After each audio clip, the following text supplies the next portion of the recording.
ce phénomène des coulées de boue, il est tout à fait révélateur de deux choses.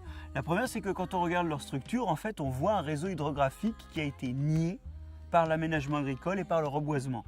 En fait, il y avait là des rivières et des ruisseaux temporaires où on a voulu mettre de la prairie en continu et on aurait dû laisser des lignes d'arbres pour qu'à certains moments puissent se faire des écoulements. Donc la première chose, c'est qu'on a nié l'hydrographie. Puis la deuxième chose, c'est que ce qui coule dedans, c'est pas de l'eau. Or, normalement, historiquement, ce qui coulait là, c'était des ruisseaux temporaires avec de l'eau, peut-être un tout petit peu de sédiments. Là, c'est de la boue qui coule.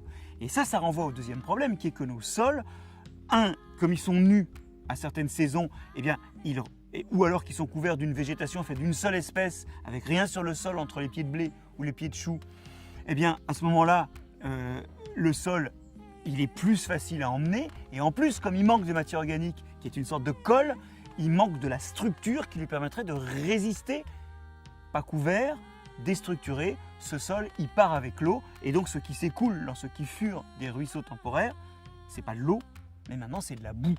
Ça s'appelle de l'érosion parce que le sol est en train de s'exporter 10 à 20 fois plus vite qu'il ne se forme. Et ça, c'est une vérité que ce que traduisent ces coulées de boue, c'est que nos sols sont en train de fondre sous nos yeux. Depuis qu'on laboure chez nous, nos sols sont en train de disparaître. Et là, on arrive à un point critique, à force d'avoir accumulé un manque de matière organique et à force d'avoir nié le paysage et les écoulements dans le paysage, on arrive à un point critique d'érosion où l'érosion se voit. Mais on ne fait que voir quelque chose qui était déjà présent avant et qui, en perspective, est en train de priver nos enfants des sols fertiles que nous exploitons.